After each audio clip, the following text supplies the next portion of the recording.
Hello student, मेरा नाम doctor Sushma Chaure, assistant professor political science, government college Chhuriya, district Rajnandgaon, Chhattisgarh से। मैं आज आप लोगों को बीए पार्ट 3 का अंतर्राष्ट्रीय राजनीति जो कि फर्स्ट पेपर है, इसमें मैं यूनिट 5 अंतर्राष्ट्रीय राजनीति के नए प्रतिमान में जो मानवाधिकार चैप्टर है उसके बारे में चर्चा करूंगी। और इसमें मैं मानवाधिकार क्या है और मानवाधिकार की सार्वभौमिक घोषणा, इसके बारे में मैं आप लोग को लेक्चर दूंगी। आइए सबसे पहले हम देखते हैं कि मानवाधिकार क्या है। मानवाधिकार के बारे में ये कहा जाता है कि जब व्यक्ति ने अपने आप को एक ऐसा सामाजिक प्राणी समझा जो कि उसको दूसरे पशुओं से पृथक करता है, तब से वह अपने व्यक्तित्व के विकास के लिए जागरूक हो गया और साथ ही अपने मांगों के लिए भी वह जागरूक हो गया। इतना अधिक जागरूक हो गया कि वह मांगों के बाद वह अपने अधिकारों की मांग करने लगा और अधिकारों के लिए उसको जो स्वीकृति मिली है, इसलिए हम यह कहते हैं कि मनुष्य के प्राकृतिक अधिकारों की जो प्राप्ति का विचार है एक आदर्श उद्देश्य बन गया।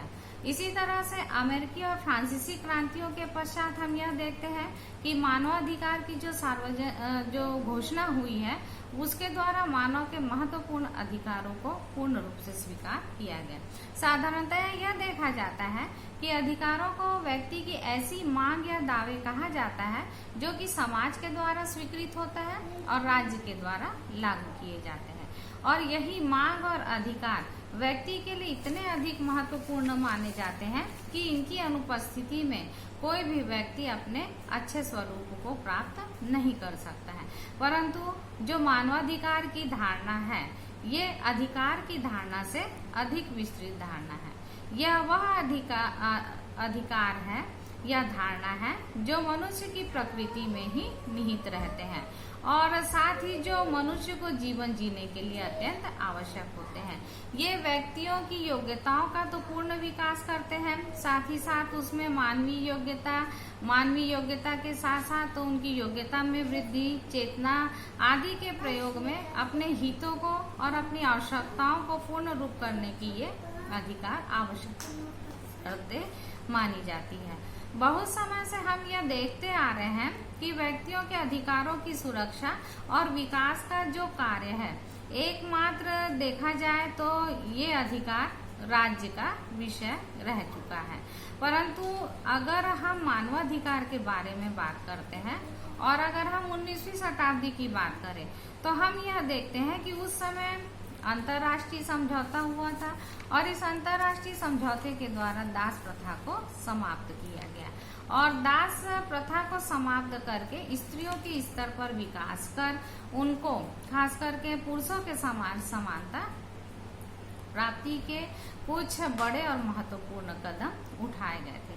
ठीक उसी तरह से अगर 20वीं शताब्दी की बात हम करते हैं तो 20वीं शताब्दी में जब द्वितीय विश्व युद्ध समाप्त हुआ, उसके पश्चात अंतर्राष्ट्रीय समुदाय इस विचार को अपनाने के लिए आगे आया कि मानव अधिकार और स्वतंत्रता है, जिसमें कि उसका जो ध्यान है एक साझा का विषय है। इसलिए अंतर्राष्ट्रीय समुदाय का उत्तरदायित्व है कि वह इस प्रकार के कदम उठाए जिससे कि सभी मानव अधिकारों के प्रति चेतना विकसित हो और उसकी सुरक्षा और जो विकास है उसकी मानवता का जो साझा उद्देश्य है वह ध्यान का केंद्र बन जाए। तो विश्व भर के लोगों के लिए मानव अधिकार और स्वतंत्रता उनके जीवन स्तर को और उच्चतर बनाने के लिए आवश्यक उद्देश्यों के रूप में मान्यता प्राप्त कर गए हैं। तो इसी दिशा में हम देखते हैं कि एक महत्वपूर्ण कार्य किया गया जो 10 दिसंबर 1948 को मानवाधिकार की सार्वभौमिक घोषणा को अपनाया गया है। अब हम यह देखते हैं कि मानवाधिकार की सार्वभौमिक घोषणा क्या है। मानवाधिकार की जो सार्वभौमिक घोषणा है उसमें एक प्रस्तावना और 30 अनुच्छेद है, जिसमें नागरिक, राजनीतिक, सामाजिक, आर्थिक और सांस्कृतिक अधिकारों का वर्णन किया गया है। अब हम थोड़ा संक्षिप्त में देखते हैं कि मानवाधिकार की सार्वभौमिक घोषणा में प्रस्तावना में क्या कहा गया है। प्रस्तावना में यह कहा गया है कि विश्व में स्वतंत्रता, न्याय और शांति का आधार है। मानवाधिकार के जो सभी सदस्य हैं एक समान और अभिन्न अधिकारों और साथ ही इसमें निहित सम्मान की जो स्वीकृति संयुक्त राष्ट्र संघ के जो लोग हैं इन्होंने इसके चार्टर में मौलिक मानव अधिकारों को या इसमें पूर्ण रूप से विश्वास प्रकट किया है। मानव सभा जो महासभा है मानव अधिकारों की सार्वभौमिक घोषणा को लोगों के लिए इस बात के संबंध में एक साझा मापदंड के रूप में घोषित किया गया है और इसी लक्ष्य की प्राप्ति के लिए सभी राष्ट्रों, व्यक्ति, समाज और इस घोषणा को सामने में रखते हुए शिक्षा के द्वारा और इससे मानव के प्रति सम्मान को प्राप्त कर सके और यही राष्ट्रीय और अंतर्राष्ट्रीय स्तर पर सभी सदस्यों और राज्य के लोगों के लिए अन्य सभी क्षेत्रों में जो रहने वाले लोग हैं उनके लिए प्रगतिशील कदम उठाकर इसके प्रति प्रभावी स्वीकृति और पालन को प्राप्त करने का प्रयास किया गया है। तो इस तरह से हम देखते हैं कि जो मौलिक अधिकार हैं इन मौलिक अधिकार को सार्वजनिक घोषणा में जिन अधिकारों और स्वतंत्रताओं को शामिल किया जाना है वे कौन कौन से हैं। तो अब हम देखते हैं कि अनुच्छेद 30 में मानवाधिकार की सार्वभौमिक घोषणा की गई है। जैसे अनुच्छेद 1 में यह घोषणा की गई है कि सभी मनुष्य अधिकार एवं सम्मान के संबंध में स्वतंत्र तथा समान उत्पन्न होते हैं, यानी कि इनमें भाईचारे की भावना से कार्य करना चाहिए। अनुच्छेद 2 में यह स्पष्ट घोषणा की गई है कि जो अधिकार और स्वतंत्रताएं हैं यह हर व्यक्ति का बिना किसी नस्ल, रंग, लिंग, जाति, धर्म, भाषा, राजनीतिक या अन्य विचार या फिर राष्ट्रीय या सामाजिक उत्पत्ति, संपत्ति या अन्य भेदभाव के प्राप्त होना चाहिए। तीसरे अनुच्छेद में यह घोषणा की गई है कि हर व्यक्ति को जीवन स्वतंत्रता और अपने व्यक्तित्व का अधिकार है। अनुच्छेद 4 में किसी को भी दासता या बंधन में नहीं रखा जाएगा। अनुच्छेद 5 में यह स्पष्ट घोषणा की गई है कि किसी को भी यातना का मतलब क्रूर, मानवता विरोधी या फिर नीचा दिखाने वाला व्यवहार या दंड नहीं दिया जाएगा।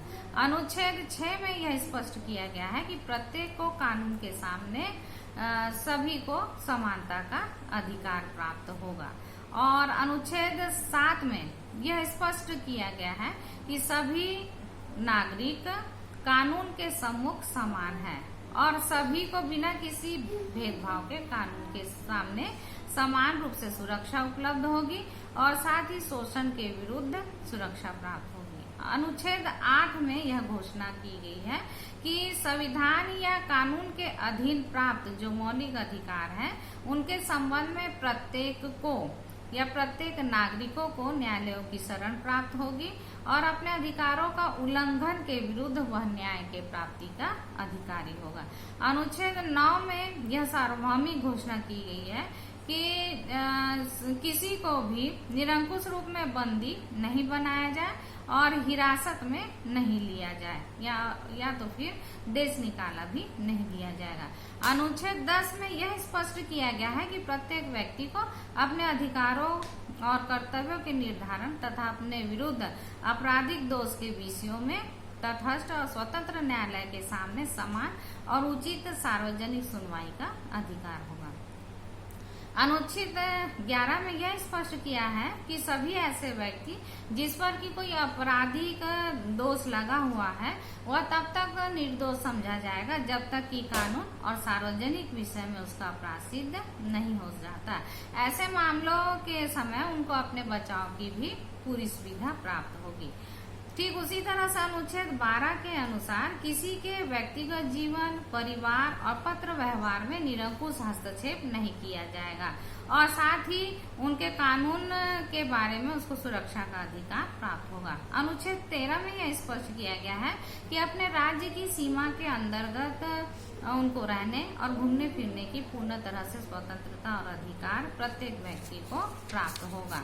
ठीक उसी तरह से अनुच्छेद 14 में ये स्पष्ट किया गया है कि प्रत्येक को अपनी जान बचाने के लिए दूसरे देश में शरण लेने का अधिकार होगा, परंतु यह शरण उनको प्राप्त करने का अधिकार नहीं होगा जिन्हें कि गैर राजनीतिक अपराधी या फिर संयुक्त राष्ट्र संघ के सिद्धांतों या लक्ष्य के विरुद्ध किए गए अपराधों के संदर्भ में बंदी बनाने की जरूरत होगी।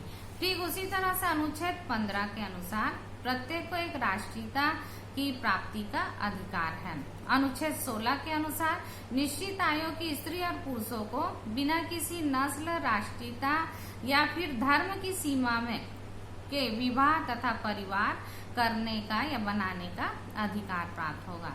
अनुच्छेद 17 के अंतर्गत प्रत्येक को अपनी आय में या दूसरों के साथ मिलकर संपत्ति का मालिक बनने का अधिकार होगा। अनुच्छेद 18 के अनुसार सभी को अपने विचारों, चेतना, धर्म की स्वतंत्रता का अधिकार प्राप्त होगा। अनुच्छेद 19 के अनुसार प्रत्येक को विचार रखने और उन्हें प्रकट करने का अधिकार प्राप्त होगा। अनुच्छेद 20 के अनुसार सभी को शांतिपूर्ण एकत्र होने और संस्थाएं बनाने का अधिकार प्राप्त होगा। ठीक उसी तरह से अनुच्छेद 21 के अनुसार प्रत्येक को शांतिपूर्ण इकट्ठे होने तथा अनुच्छेद 21 के अनुसार प्रत्येक अपने देश की सरकार में प्रत्यक्ष रूप से या फिर अपने द्वारा स्वतंत्रता पूर्वक निर्वाचित प्रतिनिधियों के माध्यम से भाग लेने का अधिकार होगा और सभी को अपने देश या सार्वजनिक सेवाओं में पहुंच का समान अधिकार है। ठीक अनुच्छेद 22 के अनुसार समाज का सदस्य होने के नाते प्रत्येक व्यक्ति को सामाजिक सुरक्षा का अधिकार होगा। इसी तरह से अनुच्छेद 23 के अनुसार प्रत्येक को काम प्राप्त करने का अधिकार होगा। वह अपना व्यवसाय या नौकरी स्वतंत्रता पूर्वक चुन सकता है। वह अपने काम के संबंध में सभी प्रकार की परिस्थिति प्राप्त करने का अधिकारी है और बेरोजगारी के विरुद्ध उसको सुरक्षा प्राप्ति का अधिकार होगा। बिना किसी भेदभाव के प्रत्येक को समान कार्य के लिए समान वेतन का अधिकार होगा। ठीक उसी तरह से अनुच्छेद 24 के अनुसार प्रत्येक को आराम करने तथा आनंद प्राप्ति का अधिकार होगा और इसके काम के घंटों तथा वेतन सहित अवकाश प्राप्त करने की व्यवस्था निहित है।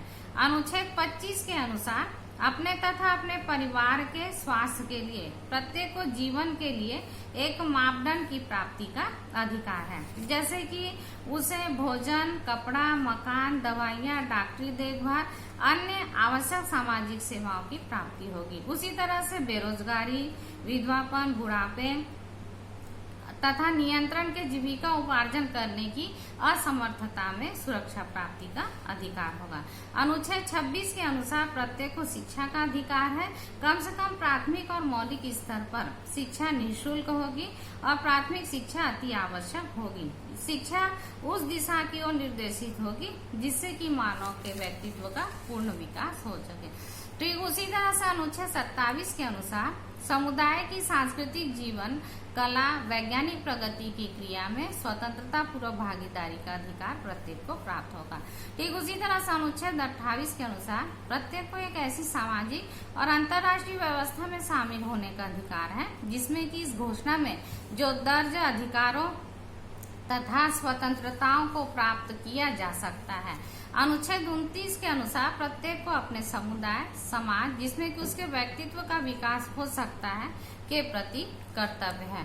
ठीक उसी तरह से अनुच्छेद 30 के अनुसार इस घोषणा के किसी भी भाग की व्याख्या और विश्लेषण किसी भी राज्य, समूह या व्यक्ति के लिए इस प्रकार नहीं किया जा सकता जिससे कि लिए वह किसी को कार्रवाई करने के लगे जो कि इस अधिकार और स्वतंत्रताओं को सीमित तथा नष्ट करने की दिशा में है। इस तरह से हम यह देखते हैं कि मानव अधिकार ने जो सार्वजनिक घोषणा के सभी राष्ट्रों को बहुत अधिक प्रभावित किया है, परंतु मौलिक रूप में इस घोषणा का अपना कोई आधार नैतिक है, कानूनी नहीं, और भविष्य के अच्छे व्यवहार के प्रति मानवता को साझी इच्छा और साझे ध्यान की प्रतिनिधि है। तो इस प्रकार से हम देखते हैं कि मानव अधिकार के सार्वभौमिक घोषणा में शामिल अधिकारों और जो स्वतंत्रता हैं इनको कानूनी आधार देने के लिए बाद में कई विशेषकर 2 प्रकार के अंतर्राष्ट्रीय समझौते भी किए गए हैं। तो इस तरह से हम देखते हैं की मानव अधिकार के सार्वभौमिक घोषणा जो सभी राष्ट्रों को प्रभावित किए हैं, और ये जो घोषणा है इसका आधार नैतिक है, कानूनी नहीं है। धन्यवाद।